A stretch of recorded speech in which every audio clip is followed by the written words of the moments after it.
Hey cousins, happy Friday. So today I'm going to be teaching you guys the 5 stages of trauma and how to cope with each stage. So y'all, okay, I know. Say girl, you were supposed to be back here Wednesday. I know y'all, I know.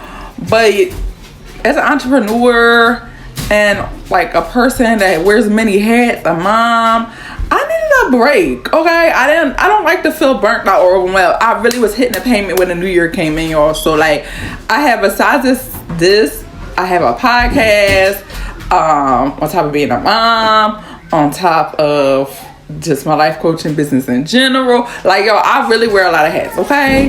So I'm sorry, but I'm here now. And so I know trauma was supposed to be a week, but I do end up, like, I want to add more stuff. Like, I want to add like the symptoms of PTSD. Is 4 different like types of it. Then I want to talk about like the nervous system and how you react to stressful situations. Like, it's a whole lot. Like, why does PTSD a whole lot?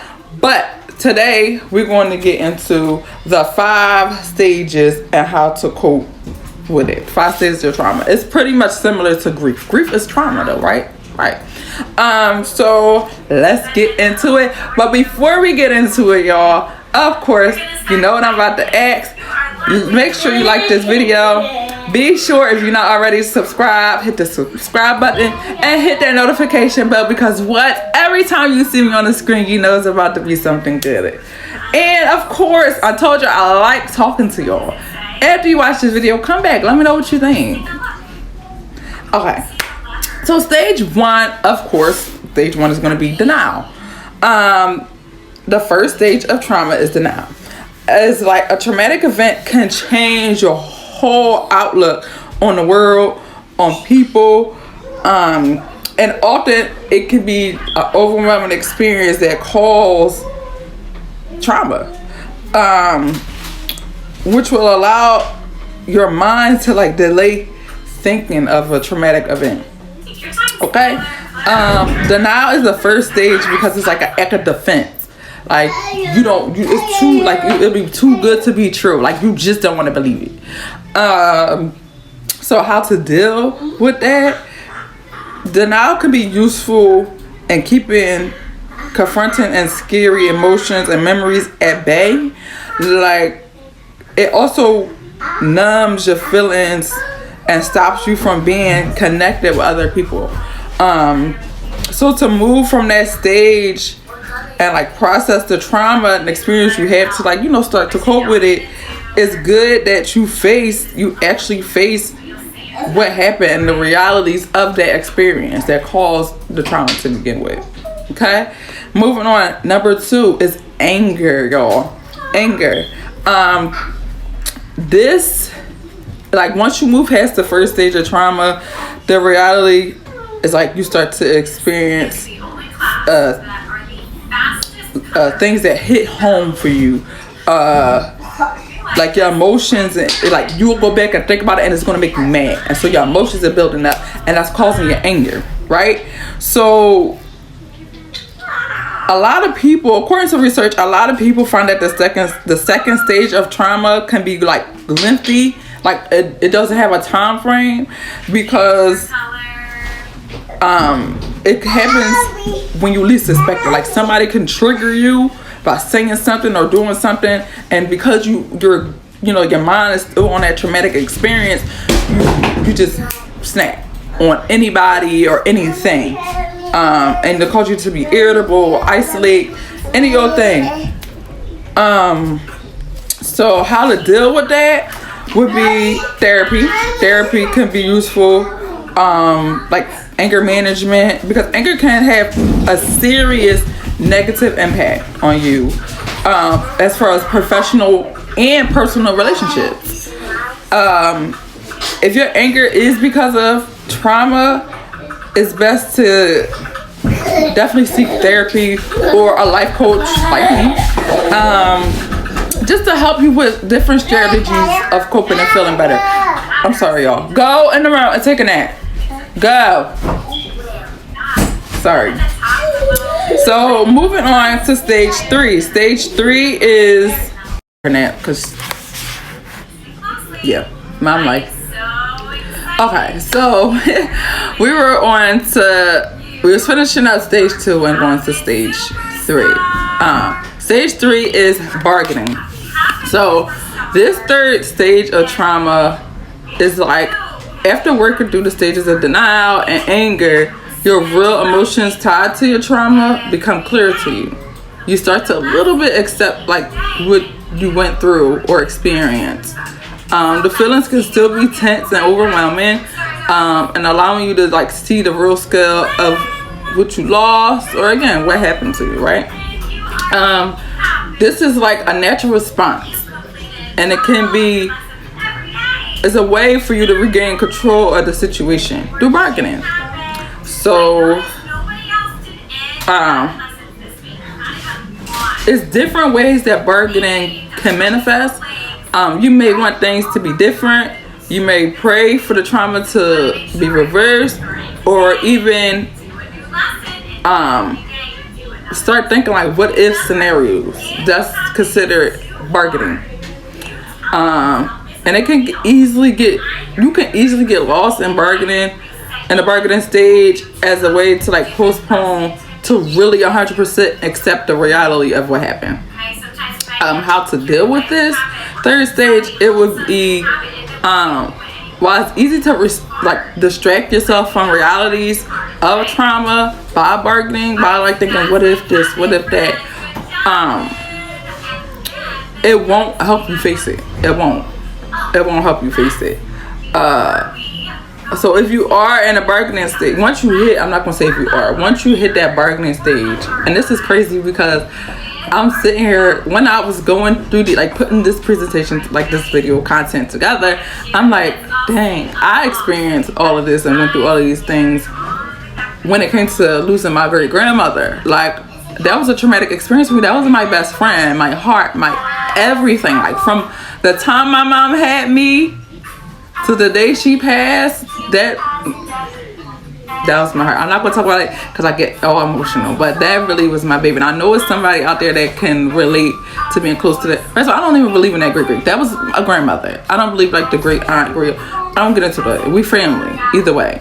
So she was my person. I'm sure y'all saw Grey's Anatomy, right? That was my person. But now that she's gone, I do have another person, and I know he probably watched this video, so shout out to my son. But yeah, let's give it. I'm sorry, I got sidetracked, y'all. But it's just crazy. Like, I don't know. Becoming a life coach, I realized so many things, and it's like, dang, like actually, I do a lot of self-reflecting, so it's like, I've really been through this. Like, if practice what you preach was a person, it would definitely be me, because I told y'all, I don't tell y'all anything that I never experienced myself. Like, I never knew trauma was deeper than what it was. Like, I feel like you go through things, you go through these stages clearly, and that's it. That's you either deal with it or you don't.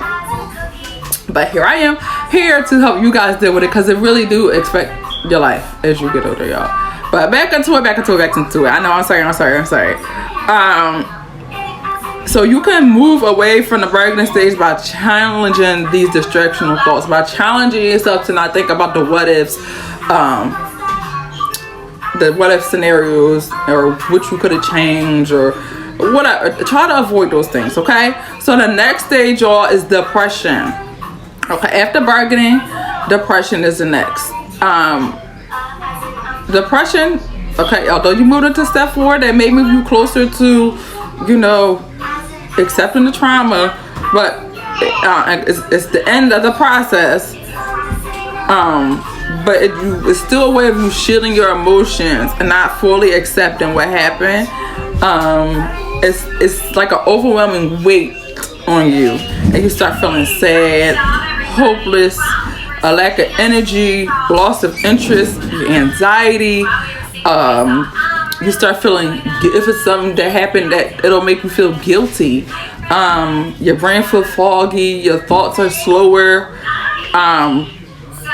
You start to have like memory issues and struggle to remember to do certain things. Like, you just become numb. Like, it's like you watching yourself outside your body. Like your soul is just it's going. It's just going. And then some may, like for instance, soldiers when they come home had thoughts of killing themselves. That's why I really want to touch on PTSD. But you start thinking about self-harm or death or suicide.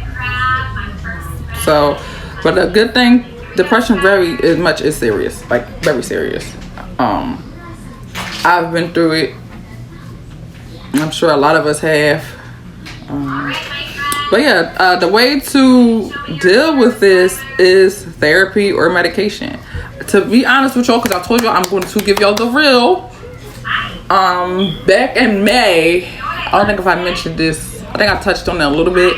If you listen to my podcast and like maybe my second video, back in May of last year, 2022, I was in depression, and I thought I had suicidal thoughts, and but I was strong enough to snap out of that and get the help that I needed. And I was on medication. I was on medication,